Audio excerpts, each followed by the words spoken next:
사랑하는 영락교회 지체들에게 주 안에서 평화 인사를 전합니다. 오늘은 9월 29일 화요일입니다. 오늘의 묵상 본문은 예레미야 14장 1절로 22절까지의 말씀입니다. 오늘 본문 말씀 14장 1절부터의 말씀은 이렇게 시작합니다. 가뭄에 대하여 예레미야에게 임한 여호와의 말씀이라. 오늘 14장의 본문을 보면 예루살렘에 임하는 기근과 재앙에 대해서 주님이 말씀하고 계시죠. 주님의 말씀과 그것에 관한 예레미야의 반응, 대화가 오늘 본문의 내용입니다. 전쟁의 위협으로부터 풍전등화의 위기에 몰린 그런 예루살렘에 더해서 그 안에 가뭄이라고 하는, 기근이라고 하는 재앙이 덮치게 된다라고 말씀하고 계시는 거죠. 2절에 유다가 슬퍼하여 성문의 무리가 피곤하여, 유다가 슬퍼하며 성문의 무리가 피곤하다라는데, 성문의 무리라고 하는 것의 원문 그대로의 직역은 성문들입니다.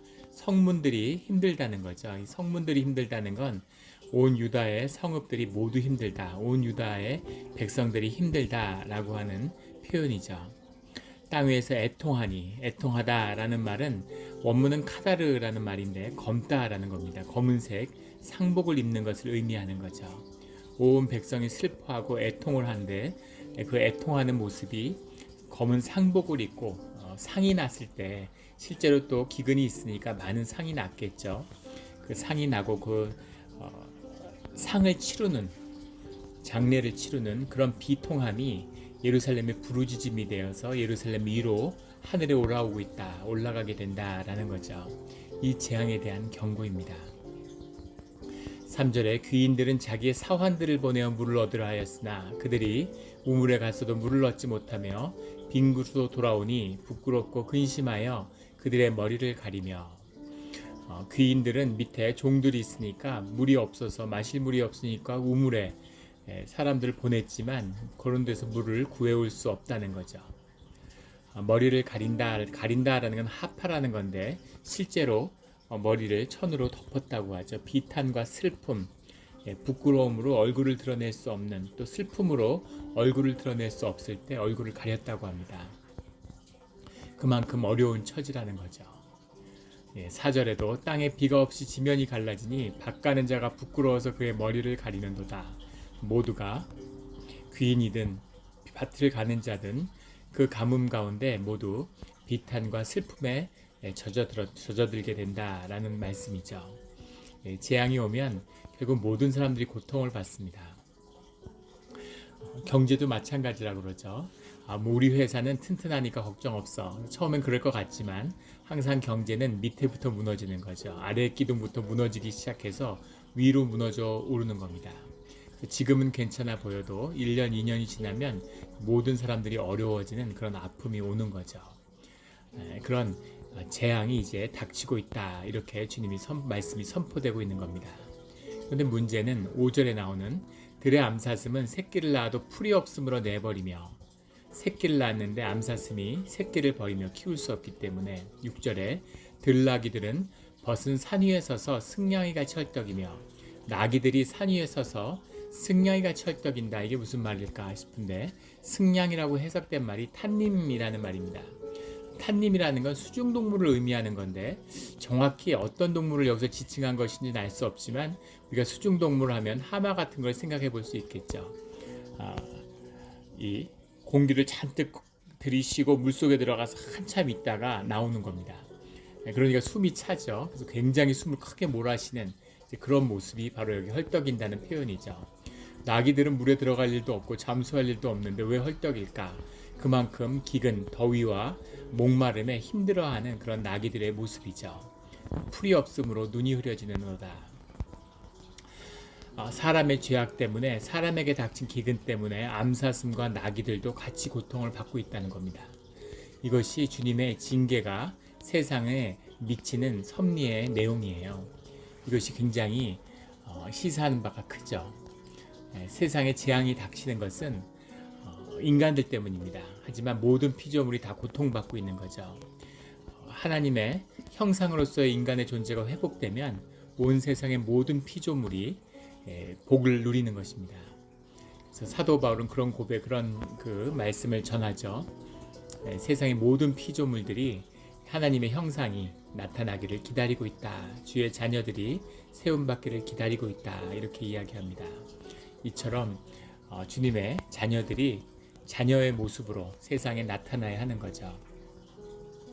얼마 전에 뉴욕의 유명한 목사님이, 큰 공동체를 이끄는 목사님이 말씀을 했는데, 그게 미국에 큰 파장을 줬다. 세상이 너무 타락하기 때문에 도덕적으로 이런 세상에 재앙이 오고 있다. 이렇게 말씀을 선포했다고 합니다. 근데 정확히 그 반대예요. 세상이 타락해서 이렇게 하나님의 고통이 땅에 임하는 것이 아니라 세상은 늘 타락해 있죠. 교회가 타락했기 때문입니다. 교회가 타락했기 때문에 그 재앙이 온 세상에 미치고 있는 거예요. 교회가 희망과 소망이 있고 주님 안에서 세상과 구별되어지는 경건한 공동체로서 예배가 드려지면 하늘의 축복이 주의 자녀를 위해 이 땅에 부어지는 겁니다. 그러면 주님을 모르는 자도 그 복을 같이 누리는 것이죠. 이것이 주님의 축복과 저주의 비밀입니다. 세상의 축복의 문을 여는, 세상의 저주의 문을 여는 것이 아니라 축복의 문을 여는 우리 공동체가 되기를 예수 그리스도 이름으로 축원합니다. 주님의 복을 불러와야 되는데 주님의 저주를 불러오는 것이죠. 7절에 여호와여 우리의 죄악이 우리에게 대하여 증언할지라도 주는 주의 이름을 위하여 일하소서. 주님의 말씀을 선포하고 그것에 대한 예레미야의 고백이죠. 우리의 죄악이 우리에 대하여 증언할지라도 주는 주의 이름을 위하여 일하소서. 우리의 죄악 때문에 주님이 이 세상을 심판하시겠습니까? 주님의 이름과 그 영광을 위해서 주님의 영광을 드러내 주십시오. 우리 때문이 아니라 주님을 위해서 좀 해주십시오. 라는 고백입니다. 우리의 타락함이 많으니이다. 우리가 주께 범죄하였나이다. 20절에도 그런 고백이 나오죠. 우리가 주께 범죄하였나이다. 우리가 주님께 드려야 할 가장 첫 번째 고백입니다. 우리가 범죄한 자리, 우리가 주님께 범죄했기 때문에 사실은 이 언약이 깨짐도 주님의 저주와 징계가 임하는 것이 너무 당연합니다. 그러나 주님 불쌍히 여기시고 자비를 베풀어 주시옵소서. 이렇게 고백하는 것이죠. 그 주님에게 계속 간구하고 있어요. 주님, 이 예루살렘에 소망이 되시는 주님께서 나그네 같이 하시겠습니까? 하루 머무시는 분처럼 하실 수 있겠습니까? 9절에 놀란 자 같으시며 구원하지 못하는 용사 같으시니까. 주님한테 굉장히 무례해 보이지만 그만큼 예레미야가 주님께 신뢰받는 자이고 주님께 친밀함을 느끼고 그렇게 이야기할 수 있는 거죠. 놀란 자 같고 구원받지 못하는 용사 같이 주님이 이러시면 되겠습니까? 주님, 우리를 버리지 마옵소서 라고 하는 이 고백처럼 간절한 주님을 향한 고백입니다. 10절에 주님이 다시 말씀하시는 거죠. 주님과의 대화처럼 주님의 말씀과 예레미야의 반응이 계속해서 이어집니다. 그들이 어그러진 길을 사랑하여 그들의 발을 멈추지 아니하므로, 이것이 예루살렘의 문제인 거죠. 어그러진 길, 어그러지다라는 건 누아라는 말인데, 이런 방황하는 것, 광야를 방황하는 것처럼 길을 잃은 그런 모양이죠. 주님이 인도하시는 길을, 우리의 소명의 길을 걸어야 되는데 길을 잃어버려서 방황하는 겁니다. 그러면 삶 가운데 주 안에서의 결실이 있을 수 없죠. 예전에 그 교회에서 사역할 때 그 대학부 학생들이 이제 많이 있었는데, 학생들이 자기로서 자라야 되는데 자기 자신으로서 용납되고 자기 자신으로서 자라는 그런 신앙의 경험을 하지 못하다 보니까 교회는 다니지만 그냥 종교 생활인 거죠. 아직 어리기 때문에 부모가 자식을 용납하고 주의 이름으로 키우질 못했던 겁니다. 그래서 아이들에게 제일 가슴 아팠던 건 뭘 해야 될지를 모른다는 거죠. 자기가 뭘 좋아하는지, 뭘 하고 싶은지를 모르는 겁니다. 그래서 계속 방황하고 25살, 30살 대학을 마쳤는데 또 전공을 바꾸고, 바꾼 전공을 또 바꾸고, 직장을 가는데 직장이 재미가 없죠. 세상에 가서 재미있고 즐거운 직장을 찾는다는 게 쉬운 일이 아니죠. 어디 가나 고된 부분이 이 일에 있는 겁니다. 근데 그런 걸 견디지 못하는 거죠. 그 일이 힘들어서가 아니라 그 자신이 좋아하는 자신 안의 소명을 보지 못하기 때문입니다. 방황하는 거죠. 방황하면서 시간을 세상에서의 시간을 낭비하는 그런 모습들을 많이 보면서 안타까웠던 기억이 납니다. 지금 예루살렘의 백성들의 모습인 거죠. 주님의 길이 있는데 남의 길을 보고 자꾸 남의 길로 가는 거죠. 예.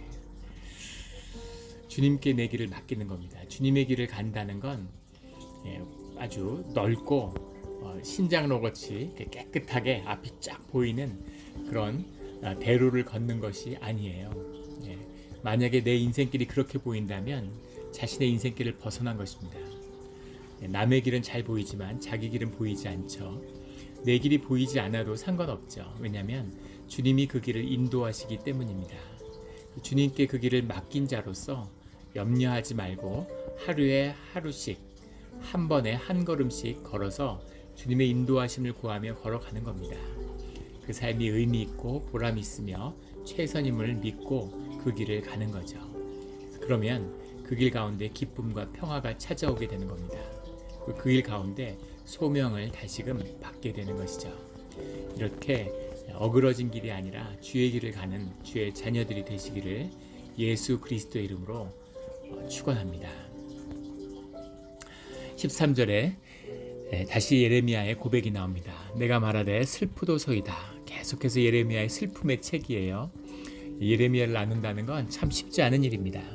말씀도 무겁고 주님의 심판의 말씀을 계속해서 묵상한다는 게 참 마음이 힘들고 어렵죠. 축복의 말을 기대하고 좋은 말씀, 격려의 말씀을 받아도 세상을 간다는 게 쉬운 일이 아닌데, 그런데 저주의 말, 징계의 말씀을 받는다는 건 그건 정말 힘든 일이죠. 하물며 예루살렘의 멸망을 앞둔 예레미야의 심령은 어떤 것이겠습니까? 말로 할 수 없는 슬픔이었겠죠. 주 여호와여 보시옵소서. 선지자들이 그들에게 이르기를 너희가 칼을 보지 아니하겠고 기구는 너희에게 이르지 아니할 것이라. 내가 이곳에서 너희에게 확실한 평강을 주리라. 선지자와 제사장들은 계속 헛소리를 하는 거죠. 주님의 음성을 듣지 못하니까 세상에게 위로를 주겠다고. 이게 종교의 악입니다. 하나님을 모시고 하나님의 음성을 들어야 할 자들이 세상을 바라보고 세상에 비위를 맞추는 거죠. 오늘날의 교회의 모습입니다. 분명한 주님의 말씀이 증거되어야 되는데 듣기 좋은 얘기를 하는 거죠.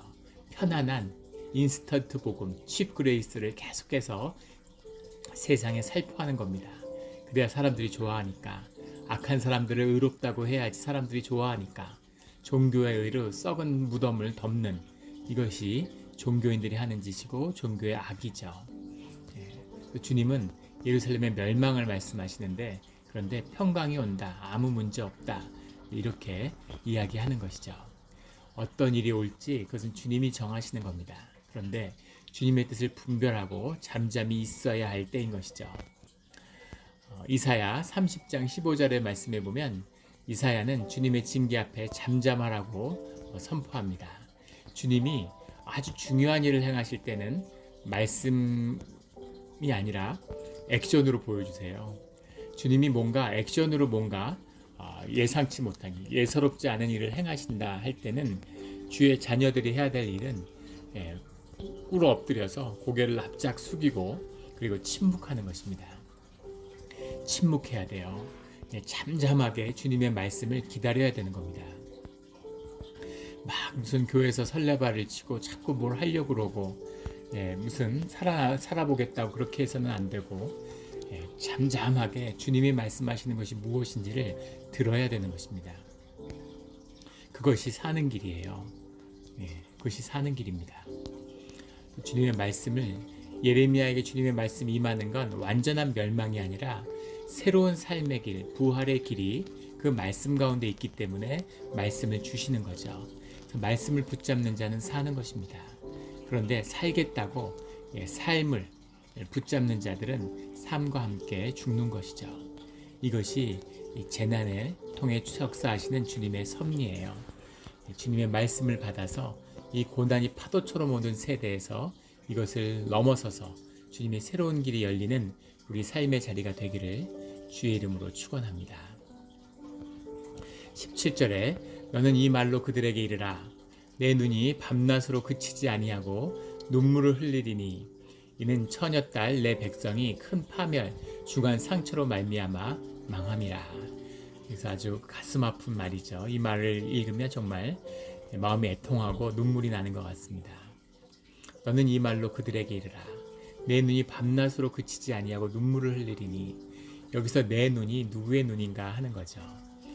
많은 이 주석학자들은 이것이 예레미야의 눈이다. 그런데 문맥으로 어떻게 읽어도 이것은 주님의 눈입니다. 물론 하나님에게 보이지 않는 하나님에게 눈이 있다고 하는 표현은 은유적인 표현이죠. 그런데 주님이 밤낮으로 그치지 아니하고 눈물을 흘린다 이렇게 말씀하시는 겁니다. 물론 예레미야도 눈물을 흘리겠죠. 그런데 하나님의 깊은 애통한 가슴 아픔이 느껴지는 거죠. 내 딸 내 백성이 파멸 중한 상처로 말미암아 망함이라. 이 상처와 상처와 멸망을 주시는 분이 주님이시지 않습니까? 그런데 이 주님의 사랑입니다. 사랑하기 때문에 자녀를 징계하는데, 그런데 부모가 아픈 거죠. 자녀가 죄를 지었는데 감옥에 보내야 되는 겁니다. 그것이 정이고 공이고, 그리고 감옥에 갔다 와야 새 사람이 되는 거죠. 죄값을 치르고. 그런데 주님이 아버지가 자식을 감옥에 보낼 때 마음이 어떤 것이겠습니까? 비통한 것이죠. 가슴이 아픈 겁니다. 이것이 부모의 마음이죠.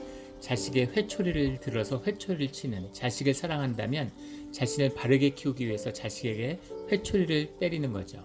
그런데 부모가 우는 것입니다. 너무 가슴이 아픈 거죠. 이것이 사랑하는 마음이죠.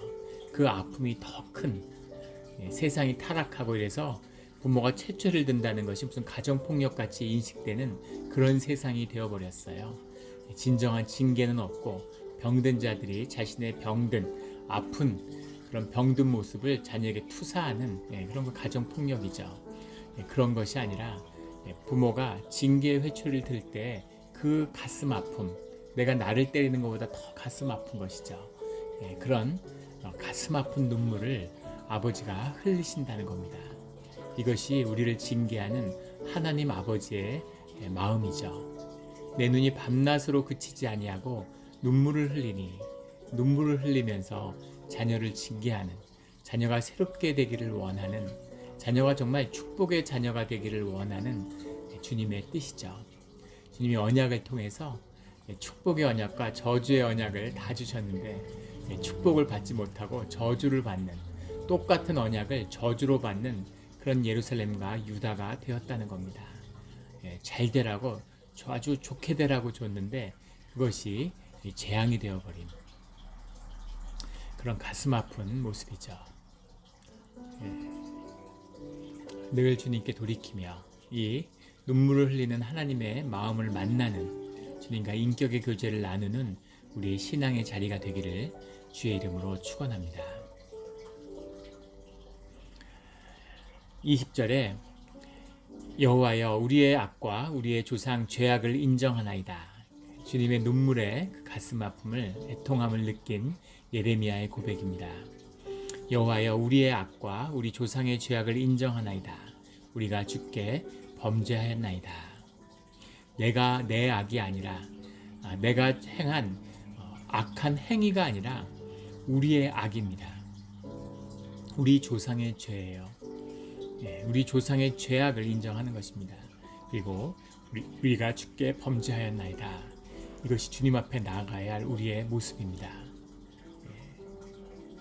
세상의 중보자가 되어서 그 악을 걸머쥐고 주님 앞에 나아가야 되는 거죠. 공동체의 악이 내 것입니다. 내가 주님 앞에 회개해야 되는 거죠. 이 회개가 주님께 용서받을 수 있는 그 길의 시작입니다.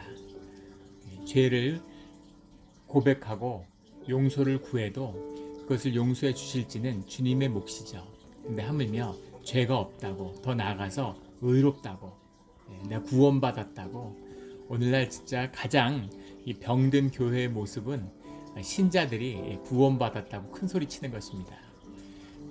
기독교에 없었던 구원의 확신이라는 것, 구원파가 만들어낸 이단의 교리를 끌어들여가지고 구원의 확신이라는 것을 무슨 제자 양육 이런 걸로 배우고, 내가 확신하면은 구원 받았다는 것이죠.